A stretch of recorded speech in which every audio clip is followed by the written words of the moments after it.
पाकिस्तान और भारत के दरमियान जंग के इम्कानात पर एक अरसे से सिटी साहब वार्न करते आए हैं कि इससे खबरदार रहना होगा, और अब उन तज्जियों में जान, उन खबरों में जान पड़ती दिखाई दे रही है कि भारत में एक यात्रा होने जा रही है जिसमें तखरीबकारी का कोई प्लान बन रहा है जिसका इल्ज़ाम पाकिस्तान पर आयद किया जाएगा, फॉल्स फ्लैग ऑपरेशन, जिसकी तरफ सिटी साहब भी पहले इशारा कर चुके हैं। लेकिन अब ये बात तवातर से की जा रही है, यहाँ तक कि खुर्रम दस्तगीर साहब ने भी ऐसी बात की। अलबत्ता पानी के मामले पर वो काफ़ी कंसर्न थे। सेठ साहब, मुझे आपसे ये जानना है कि इतने ब्लंडर्स करने के बाद, इतनी मुंह की खाने के बाद भी तिल मिलाकर भारत ऐसी हरकत कर सकता है?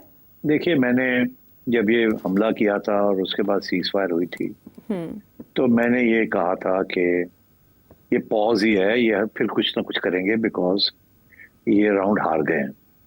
और जैसे ही अभी तो ये कह रहे हैं कि जीत गए हैं, मगर जैसे आवाम उनकी जागेगी, उनको पता चलेगा, तो ये पता चल जाएगा कि ये हार गए हैं राउंड।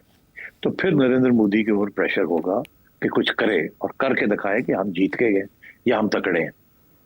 तो ये मेरा मौकफ था, मगर मेरा एक थोड़ा सा लॉन्ग टर्म पर्सपेक्टिव था जी। उसकी वजह ये थी कि इतनी जल्दी एक फैसला करना कि अब हमने एस्केलेट करना है, क्योंकि अब जो भी इंडिया करेगा वो एस्केलेशन होगी। जहां पहले छोड़ गए थे उससे आगे जाना पड़ेगा, न्यू नॉर्मल, वहां से नहीं।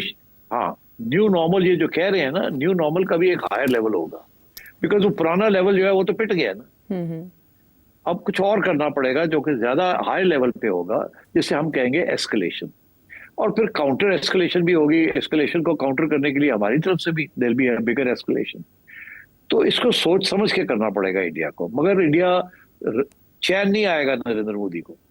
और मैंने ये भी कहा था कि मुझे ऐसे लगता है कि कहीं ना कहीं इनको कोई ना कोई कुर्बानी देनी पड़ेगी, क्योंकि आवाम सर मांगेगी। और मेरा ये ख्याल था कि इनका जो फॉरेन मिनिस्टर साहब हैं, जयशंकर साहब, उनको फारग करना पड़ेगा किसी न किसी स्टेज पे, बिकॉज ये सारी फॉरेन पॉलिसी जो है डिवाइस की है, जो ये इसमें इनका बहुत बड़ा रोल है, और वो फेल हो रही है फॉरेन पॉलिसी, और काफी तनकीद उनके ऊपर हो रही है इनडायरेक्टली। वो आहिस्ता आहिस्ता बढ़ रही है, क्योंकि लोग जो नरेंद्र मोदी को नहीं अटैक करेंगे तो इनको अटैक करेंगे। और अब मगर कब करेगा इंडिया और कैसे करेगा, that is those are the big issues.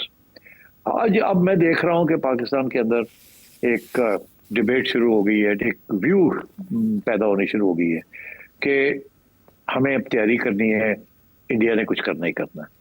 और ऐसे लगता है जैसे कुछ लोग कह रहे हैं अगले 2-3 महीने के अंदर इंडिया ने कोई अटैक लॉन्च करनी है, और उसके लिए फिर हमें तैयारी करनी है। अब इसके जाहिर है कि इसके पीछे किसकी सोच है और क्या उसके मकासद है। अच्छा, अब इसमें तो कोई शक नहीं है कि इंडिया करेगा तो सही कुछ, मगर कब करेगा और कैसे करेगा, और वो क्या तैयारी करके आएगा या नहीं करके आएगा, और उसके नतीजे क्या होंगे, दैट्स अ सेपरेट इशू। मगर ये जो लोग कह रहे हैं ना कि जी अगले 1-2 महीने में फिर ये कुछ करेगा, मेरा ख्याल है शायद ऐसे नहीं होगा, क्योंकि इस स्टेज पे एक और फॉल्स फ्लैग ऑपरेशन करना या किसी इस किस्म के ट्रैप के अंदर फंस जाना जिससे अब फिर उन्हें कुछ करना पड़े, जबकि माहौल जो है वो बिल्कुल बदल चुका है। आफ्टर ईरान, डोनाल्ड ट्रंप बिल्कुल नहीं एक्सेप्ट करेगा कि इंडिया फिर कुछ करे। पहले भी डोनाल्ड ट्रंप ने एक्सेप्ट नहीं किया था, उसकी छोड़ी और जल्दी से सीज फायर करा दी, ठीक। और अब तो अगर इंडिया ने ऐसे सोचा तो डोनाल्ड ट्रंप तो बिल्कुल, जैसे कहते हैं, he'll crack down on India कि ये आप क्या कर रहे हैं। मैं अपना नोबेल प्राइज पक्का कर रहा हूं, और मैं ईरान और इजराइल जैसे लोगों को इकट्ठा कर रहा हूं, और वहां नेगोशिएटिंग, और आप फिर ये इस किस्म की हरकत कर रहे हैं। पहले भी आपको सपोर्ट नहीं किया, आप समझ नहीं आ रही आपको, और अब आपने फिर ये इस किस्म की हरकत की है। तो मेरा ख्याल है India will have to be very careful. ये कोई अब ऐसे नहीं है कि अगले 2 महीने में फिर से कुछ हो जाएगा, आई डोंट थिंक सो। अगर कोई इनको प्रोवोक भी करता है, अगर कहीं कोई हादसा भी हो जाता है, तो मेरा ख्याल है कि India will have to think very seriously कि अब इंडिया अगेन पाकिस्तान को अक्यूज करे या ना करे, और अगर करे तो क्या करेगा। मेरा ख्याल है कि इंडिया बेसिकली टेररिज्म को सपोर्ट करेगा, टीटीपी को करेगा, बीएलए को करेगा, और भी असैसिनेशंस, बॉम्ब ब्लास्ट वगैरह, इस किस्म की कार्रवाई कर सकता है। मगर जो पहले जिस किस्म की कार्रवाई की वो नहीं करेगा। मगर अब आइए बात कि हम क्यों ये कह रहे हैं कि जी अब होने वाला है कुछ। आई थिंक देखिए, अब क्लियर होगी ना बात कि अगला राउंड जब भी होगा वो हायर लेवल पे होगा, उसके लिए हमें प्रिपरेशन तो करनी है, जाहिर है। इसीलिए अब हमने डिफेंस बजट भी बढ़ाया है। इंडिया भी बढ़ा रहा है अपना डिफेंस बजट, हमें भी डिफेंस बजट बढ़ाना पड़ रहा है। और सूरत हाल ये है कि प्रिपरेशन तो करनी पड़ेगी ना। अब हमने F-35 के मुकाबले में हमने चाइनीज जहाज भी लेने हैं, स्टेल्थ बॉम्बर्स J-17 की जो लेटेस्ट एडिशन है उनकी 35 5th जनरेशन, और हमने अब अपनी स्ट्रैटेजी इसको भी फाइन ट्यून करना है कि अब इंडिया इधर से आ सकता है, इधर से आ सकता है, ये कर सकता है, ये कर सकता है। तो we also have to make plans. कल को इंडिया, फॉर एग्जांपल, कल को इंडिया उठ के मिसाइल मार देता है ऐसी जगह पे जहां के हम समझते हैं कि रेड लाइन जो है, देखिए ना, लश्कर तैयबा के हेडक्वार्टर के ऊपर मारना रेड लाइन है मगर हल्की सी पिंक लाइन है, ठीक है। उसके साथ ये कुछ हुआ आपने देख ही लिया। नूर खान बेस के ऊपर एक दूर से एक मिसाइल गिर गई, it's a higher brighter red, मगर अगर इससे आगे वो बढ़ जाते हैं और जो उस किस्म की हरकत करते हैं जिस किस्म की हरकत इसराइल और अमेरिका ने मिलकर की है ईरान के खिलाफ, तो यू कैन रेस्ट एश्योर्ड कि ईरान से ज्यादा खतरनाक रिस्पॉन्स हमारा आएगा। ईरान के पास तो वो मिलिट्री हार्डवेयर नहीं है और नो हाउ नहीं है जो हमारे पास है जी। एंड सो देयरफॉर बहुत बड़ी मिसकैलकुलेशन होगी इंडिया की अगर इंडिया समझता है कि वो पाकिस्तान के साथ वो काम कर सकता है जो कि इजराइल ने और अमेरिका ने मिलकर ईरान के साथ किया। Can't. So I think there is no imminent danger कि इंडिया की तरफ से कोई ओवर्ट उस किस्म की कार्रवाई हो जिस किस्म की कार्रवाई ईरान के खिलाफ अमेरिका ने की है, और दूसरी किस्म की कार्रवाई हो सकती है। और ये कि जी ये जो इस वक्त एक फिजा बनाई जा रही है पाकिस्तान के अंदर कि जी इंडिया अटैक करेगा, आई डोंट थिंक ऐसी कोई बात है, बट ये जरूर है कि हमें अपने डिफेंस प्रिपरेडनेस जो है वो करनी है and we need money for that. मगर वो देखिए उसकी तैयारी तो अभी से होगी ना जी, बिल्कुल। आपने उसकी तैयारी जैसे आपने पहले तैयारी की थी टू कॉम्बैट द राफेल, अब भी आपको तैयारी करनी पड़ेगी ना टू कॉम्बैट द मिसाइल्स। तो आपको जाहिर है you need to spend money on your defence. और मगर प्रॉब्लम यह है कि हमारी इकोनॉमी में इतनी जूस नहीं है कि हम कर सके ज्यादा expenditures on defence. Social sector जो है वो भी crying for help.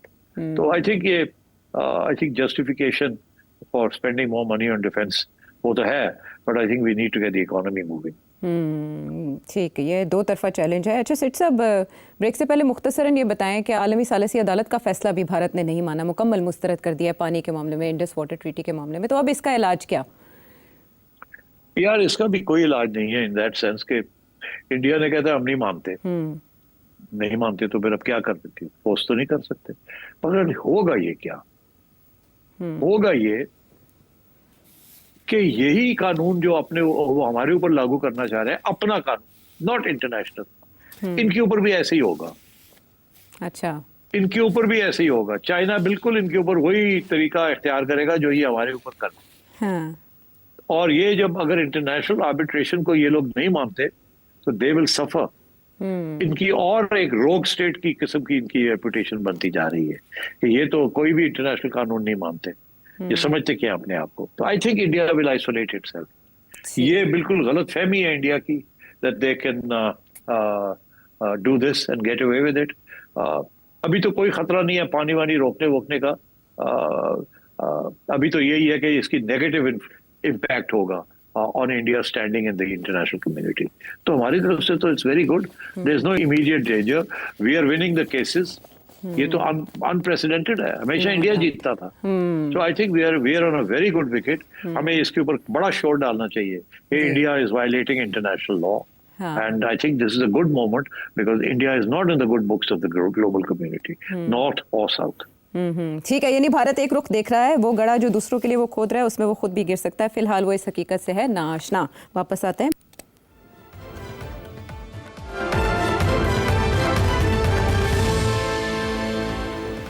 Welcome back to the show.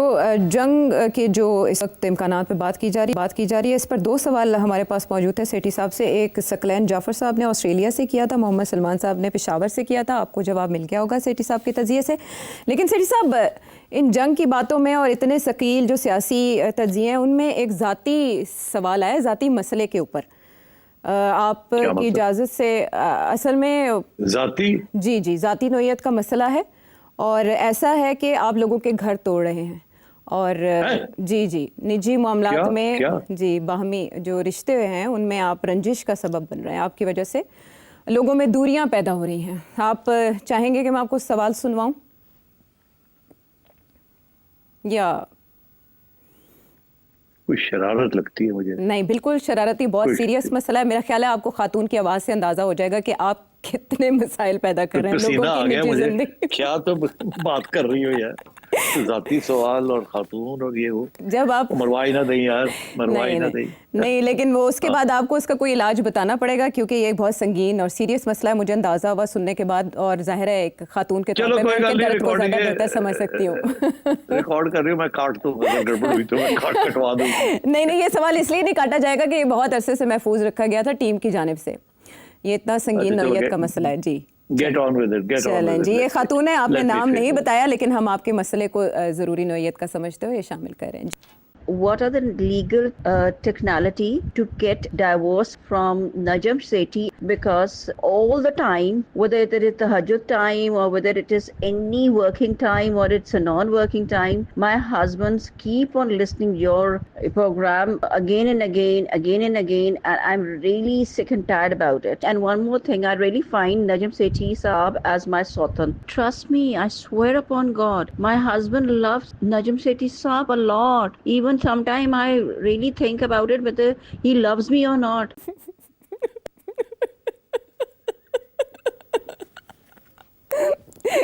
क्या